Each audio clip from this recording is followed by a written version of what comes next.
Hello hi నమస్తే నేను మీ ప్రమోద్ దగ్గర హ్యాపీ రిపబ్లిక్ డే మామ బ్రో గణతంత్ర దినోత్సవ శుభాకాంక్షలు మీ అందరికీ ఈ గణతంత్ర దినోత్సవం ఎందుకు చేసుకుంటాము అనేది ఈ వీడియోలో చెప్పబోతున్నాను గణతంత్ర దినోత్సవం గురించి మీ పిల్లలకి తెలియని వాళ్ళ గురించి నేను ఎక్కువ చెప్పను మామ బ్రో మీ అందరికీ తెలుసు నేను మన ఇండియా గురించి మన ఫ్లాగ్ గురించి ఎలా అంటే నేను ఎంత కష్టపడతాను ఏం చేస్తాను అనేది మీ అందరికీ తెలుసు కొత్తగా వచ్చిన సబ్స్క్రైబర్స్ ఎవరైనా ఉంటే ఒకసారి మన ఛానల్కి వెళ్ళి విజిట్ చేస్తే దానిలో ఏమి ఉన్నది మేమేం చేసాము మా పిల్లలు అందరం కలిసి ఏం చేసాము అనేది ఉంటుంది మామ బ్రో ఇది డిస్క్రిప్షన్ లో కూడా పెడతాను కుదిరితే మీరు మాత్రం ఖచ్చితంగా ఛానల్లోకి వెళ్తే ఖచ్చితంగా ఉన్నది ఇంకా ఇక్కడి నుంచి అసలు కంటెంట్ పెట్టేద్దాం వస్తున్నారు మామ bro okay let's talk about గణతంత్ర దినోత్సవం ఎప్పుడు వచ్చిందంటే జనవరి 26, 1950 అంటే మనకి స్వాతంత్రం వచ్చినాక 2 సంవత్సరాల 11 నెలల 18 రోజుల తర్వాత ఈ గణతంత్రం వచ్చింది అంటే రిపబ్లిక్ అంటే నీ హక్కును పొందిన రోజు ఈ రోజు అంటే గణతంత్రం రిపబ్లిక్ నీకు పాస్పోర్ట్ మీద రిపబ్లిక్ ఆఫ్ ఇండియా అని ఉండిద్ది అది ఎందుకంటే ఎక్కడా ఇంకా ఏ దేశానికి మెన్షన్ చేయరు ఒక ఇండియాకి లేదా నాకు తెలిసి అమెరికాకి వీటికి రెండిటికే రిపబ్లిక్ కంట్రీస్ అంటారు ఎందుకంటే మన కాన్స్టిట్యూషన్ ని మనమే రాజ్యాంగాన్ని రాసుకున్నాం అంటే 1947 ముందు మనకి బ్రిటిషర్స్ ఉన్నారు కదా వాళ్ళు పాలించిన కాన్స్టిట్యూషన్ ఒక లాస్ అన్ని వాటిని మన వాళ్ళు అంటే అంబేద్కర్ గారి కమిటీ మిగతా వాళ్ళు ఎక్కడ ఒక 150+ మెంబర్స్ కలిసి అంబేద్కర్ గారు కూడా కలిసి వీళ్ళందరూ కలిసి ఒక లా కాన్స్టిట్యూషన్ ఆఫ్ ఇండియా అనే బుక్ ని తయారు చేసి వాటిలో మనం ఎలా ఉండాలి ఏం చేయాలి నీ హక్కు ఏంటి నీ రిలీజియన్ కున్న హక్కు ఏంటి లేదా నీ జాతికి ఉన్న హక్కు ఏంటి నీకున్న హక్కు ఏంటి ఈ ప్రజలకున్న హక్కు ఏంటి అనేది మామ బ్రో ఎందుకంటే ఇది ఖచ్చితంగా తెలుసుకోవాలి ఇది కాన్స్టిట్యూషన్ ఆఫ్ ఇండియా అంటే రిపబ్లిక్ ని మనం స్వాతంత్ర దినోత్సవానికి కూడా మనకి మామూలుగా వెళ్ళేసి మన ప్రధానమంత్రి గారే చేస్తారు హోస్టింగ్ కానీ ఈ గణతంత్ర దినోత్సవానికి ఎవరైనా వేరే గెస్ట్ ని తీసుకొని వచ్చి మనం సెలబ్రేషన్ చేస్తాం మెడల్స్ ఇస్తాం అన్ని జరిగిద్ది మామూలుగా స్వాతంత్రం కన్నా ఇది ఈ గణతంత్ర దినోత్సవానికి చాలా అద్భుతంగా జరిగింది ఇది చాలా మందికి తెలియదు మామ బ్రో చాలా మందికి అంటే చాలా మంది తెలియదు ఇంకో విషయం ఏంటంటే గణతంత్ర దినోత్సవం రోజు మనం పైన ఫ్లాగ్ ని పైన ఎగరేస్తాం ఇది డిఫరెన్స్ ఏంటంటే స్వాతంత్ర దినోత్సవానికి గణతంత్ర దినోత్సవానికి డిఫరెన్స్ ఏంటంటే మనం ముందు స్వాతంత్ర దినోత్సవం రోజు కింద నుంచి ఫ్లాగ్ పైకి తీసుకెళ్లి పైన ఎగరేస్తాం ఎందుకంటే పైన ఒకప్పుడు బ్రిటిష్ జెండా ఉంది కాబట్టి దాన్ని దించి మన జెండాని ఎగరేస్తాం కాబట్టి ఆ రోజున మనకు ఆగస్టు 15 స్వాతంత్ర దినోత్సవం చేసుకుంటాం దాని తర్వాత ఈ రోజు ఎందుకు చేసుకుంటాం అంటే మన కాన్స్టిట్యూషన్ ని మనం నిలబెట్టిన రోజు అంటే అది కాన్స్టిట్యూషన్ కి అందరినీ కలిపి వేసుకొచ్చిన రోజు మనం ఫ్లాగ్ పైనే ఉండి దాన్ని ఓపెన్ చేసి మనం దానికి సెల్యూట్ చేస్తాం ఎందుకంటే అది ఆ రోజు కాన్స్టిట్యూషన్ పుట్టినందువల్ల మనం అది చేస్తాం ఇదంతా మనకి ఆగస్టు 29వ తారీఖు 1947 నుంచి ఈ కమిటీ పుట్టింది ఏంటి అంబేద్కర్ గారిని పెట్టి మిగతా వాళ్ళందరూ కలిసి మొదలుపెట్టి ఇన్ని రోజులు దగ్గర 1640+ డేస్ ఇందాక చెప్పాను కదా 2 సంవత్సరాల 11 నెలల 18 రోజులని అన్ని కలుపుకొని ఇది నవంబర్ కల్లా అయిపోయింది దాని తర్వాత దీన్ని అందరూ ఆమోదించి జనవరి 24వ తారీఖు మన లెజిస్లేటివ్ అసెంబ్లీలో దాన్ని అందరూ ఆమోదపరిచారు దాని తర్వాత ఈ రోజున ఎందుకు వచ్చిందంటే కాంగ్రెస్ అనే దాని వల్ల ఈ రోజున అందరూ ఆమోదం చేసి జనవరి 2వ తారీఖు అది కాన్స్టిట్యూషన్ మొదలైంది మామ బ్రో మీరందరూ ఖచ్చితంగా ఇది తెలుసుకోవాలి రిపబ్లిక్ అంటే మనకి మన దేశంలో మనకి ఉండాల్సిన హక్కు నీ హక్కు మామ బ్రో ఈ దేశంలో ఎందుకుంటున్నావు అనేది నీ హక్కు నీ ఆధార్ కార్డు ఉంది కదా ఎందుకు నువ్వు ఎవరేమంటే నీ హక్కు చూపించడానికి ఆధార్ కార్డు దాని తర్వాత నీ హక్కు ఓటేయడానికి నువ్వు చూపించే హక్కు నీ ఓటర్ కార్డ్ నీ ఎడ్యుకేషన్ ఇదిగో ఈ సర్టిఫికేట్ నేను చదువుకున్నాను అని చెప్పడానికి అవసరమైందే ఈ హక్కు దాని తర్వాత నువ్వు ఎవరు ఎక్కడ ఉంటావు ఏం మనిషివే అని చెప్పడానికి నీ బర్త్ సర్టిఫికేట్ నువ్వు ఎక్కడ పుట్టావని చెప్పడానికి నీ హక్కు నువ్వు చూపించుకోవడానికి మామ బ్రో ఇవంతా ఈ రోజు వల్లే కేవలం ఈ రోజు వల్లే జనవరి 26వ తారీఖు రిపబ్లిక్ డే మనం కాన్స్టిట్యూషన్ ని మనమే డిక్లేర్ చేసుకొని మనమే పరిపాలకులం అయిన రోజు మామ బ్రో మనకి మన హక్కు తెలిసిన రోజు మామ బ్రో మనకి మన హక్కు మనం ఇలా బతకాలి మనం ఇలా ఉండాలి అని మనమే డిక్లేర్ చేసుకున్న హక్కు ఈ రోజు మామ బ్రో ఏంటంటే జనవరి 26వ తారీఖు రిపబ్లిక్ డే దాన్ని మనం ఎంత సెలబ్రేట్ చేసుకోవాలంటే అంత బాగా సెలబ్రేట్ చేసుకోవాలి మామ బ్రో.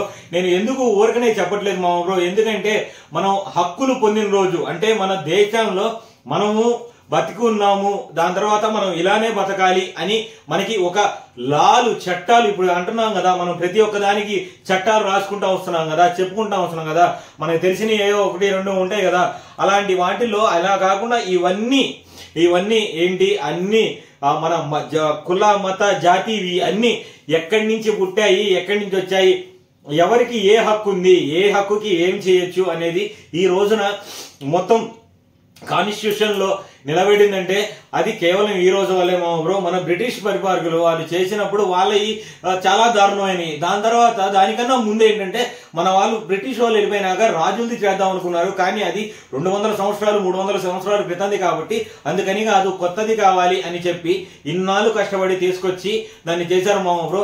ఇంకోటి విషయం ఏంటంటే మీకు చెప్పాల్సింది మర్చిపోయాను, ఈ రెండింటికి డిఫరెన్స్. ఇందాక ఫ్లాగ్ ఎగరేయటం, దాని తర్వాత అక్కడే ఉన్న దాన్ని చెప్పాను కదా. ఒకటి, నీకు ఆగస్టు 15వ తారీఖు ప్రధానమంత్రి హోస్టింగ్ చేస్తాడు, ఏంటి ఫ్లాగ్ ని హోస్టింగ్ చేస్తాడు. ఇక్కడ అన్ఫ్లిక్ చేసేది ఇక్కడ ఏం జరిగిందంటే రాష్ట్రపతి చేస్తాడు, అక్కడ ప్రధానమంత్రి ఆగస్టు 15వ తారీఖు ప్రధానమంత్రి చేస్తే జనవరి 20వ తారీఖు రాష్ట్రపతి చేస్తాడు, గవర్నరు, వీరందరూ సమక్షంలో ఫ్లాగ్ హోస్టింగ్ జరిగితే మామ బ్రో. ఈ ఇన్ఫర్మేషన్ మీ అందరు పిల్లలకి కానీ మీకు తెలియని వాళ్ళకి కానీ ఏ చిన్న ఇన్ఫర్మేషన్, నేను ఎక్కువ చెప్పట్లేదు, ఈ 4-5 ముక్కలు కొంచెం అందరికి అర్థమయ్యేటట్టు చెప్పడానికి నేను మీకు ప్రయత్నిస్తాను మామ బ్రో. మీరు దాంతో పాటు మామ బ్రో ఇంకోటి, నేను ఎప్పుడు చెప్పేదే కొత్త సబ్స్క్రైబర్స్ కూడా వచ్చారు కాబట్టి వాళ్ళకి మళ్ళీ చెప్తాను. ఇండియా ఫ్లాగ్ మామ బ్రో, ఇండియా ఫ్లాగ్ ఎంత జాగ్రత్త అంటే ఇది చాలా విలువైనది.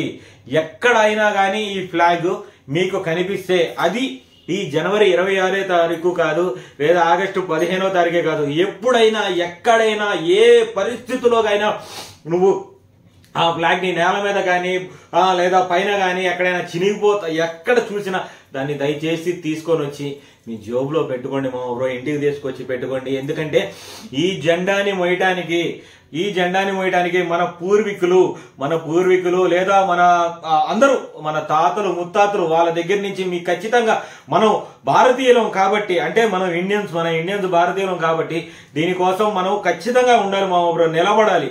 ఎందుకంటే చాలా జాగ్రత్తగా చూసుకోండి మామ బ్రో. ఇంతకు మించి చెప్పడానికి ఫ్లాగ్ లా చూడండి, ఎందుకంటే ఇది మన ఇండియన్ ఫ్లాగ్.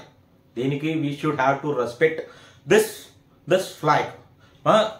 ఓకే, ఎందుకంటే అట్లా చేయటం వల్ల మనం మన తల్లికి ఎంత రెస్పెక్ట్ ఇస్తున్నామో, మనం ఎంత రెస్పెక్ట్ ఇస్తున్నామో మన జన్మ భూమికి, మన భరత మాతకి కూడా అంతే రెస్పెక్ట్ ఇవ్వాలి మామ బ్రో. మీరందరూ గుర్తుపెట్టుకోండి, ఖచ్చితంగా గుర్తుపెట్టుకోండి. మన ఇండియా డెవలపింగ్ కంట్రీ అంటున్నాం కదా, డెవలపింగ్ కంట్రీ ఎప్పుడో 1947 అప్పుడు స్టార్ట్ అయితే ఇక్కడికి ఇంకా డెవలపింగ్ కంట్రీ అని ఎందుకు ఆగిపోతుందంటే మనలో మైండ్ మెచ్యూరిటీ ఉండాలి. దాని తర్వాత మనకి దేశభక్తి ఇన్కమ్ ట్యాక్స్ సరిగ్గా కట్టాలనే ఆలోచన ఉండాలి. దాని తర్వాత బ్లాక్ మనీ ఎక్కడ ఉంది, ఏం చేస్తున్నాం అనే దాని గురించి కూడా ఆలోచిస్తూ ఉండాలి మామ బ్రో. ఈ రిపబ్లిక్ వచ్చిందే నీ హక్కు చూపించడానికి మామ బ్రో. నీ హక్కు, ఎవడైనా తప్పు చేస్తుంటే లంచం అడుగుతుంటే ఎందుకురా లంచం అడుగుతున్నావురా పడక అని చెప్పి మీరు అడగాలి మామ బ్రో. అది చాలా ముఖ్యం. నీ హక్కు, నిన్ను ఎవడైనా మోసం చేసినా లేకపోతే ఏమైనా చేసినా నువ్వు అడిగేంత హక్కు నీకు ఉంది మామ బ్రో. ఇదే ఈ రోజు నీకు కల్పించింది. దాని తర్వాత ఎవడైనా ఏమైనా జరగని, లేదా రోడ్డు మీద ట్రాఫిక్ లో ఇలా వెళ్తున్నా అది తప్పు అని చెప్పే బాధ్యత నీకుంది మామ బ్రో.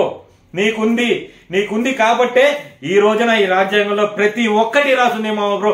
ఎందుకంటే ఈ రోజు వచ్చింది కాబట్టే మనం అందరం ఇంత ప్రశాంతంగా బతకగలుగుతున్నాం. ఇంత ప్రశాంతంగా ఏమీ లేదు మామ బ్రో. ఇదంతా చాలా గలీజ్గా ఉండిద్దంటారా? ఇది మనం చేస్తున్న తప్పు మామ బ్రో. మనం మేలుకొని ప్రతి చెయ్యికి సాయం నించుంటే మామ బ్రో మనల్ని ఎవడు ఆపేది? ఎవరో ఆపలేరు మామ బ్రో. మన ఇండియా మనం కొంచెం పెద్ద, ఇప్పుడు కాదు ఒక 15 సంవత్సరాల తర్వాత చూస్తే ఇండియా అయితే డెవలప్డ్ కంట్రీ అనేటట్టు చేయాలనేది నా కోరిక మామ బ్రో. నేనైతే నా సహాయ శక్తుల నేనైతే ప్రయత్నిస్తాను మామ బ్రో. మీరందరూ కూడా చెయ్యి కలిపి మన ఇండియాని ఎక్కడికైనా తీసుకెళ్లిపోతాం మామ బ్రో, అంతా ఎత్తున పెడతాం మామ బ్రో. ఇదంతా నేను ఇండియన్ కోసమే, ఇండియా కోసమే, నేను ఇండియన్ని, మీరు ఇండియన్స్ మీకోసమే నేను ఇది ఖచ్చితంగా రిక్వెస్ట్ చేస్తున్నాను మామ బ్రో. ప్లీజ్ దయచేసి respect to flag and our nation. ఎక్కడున్నా, ఎక్కడైనా, ఎప్పుడైనా, ఏ దేశంలో ఉన్నా మామ బ్రో, మన హక్కు, నువ్వు ఏ దేశమైనా వెళ్ళినా నీ హక్కుని నువ్వు నిరూపించుకోవాలి. దాని తర్వాత నువ్వు మన దేశం గురించి గొప్పతనాన్ని ప్రతి ఒక్కరికి చెప్పాలి మామ బ్రో. ఓకే, నేను ఇంకా వెళ్ళొస్తా. బాయ్ బాయ్, జై హింద్.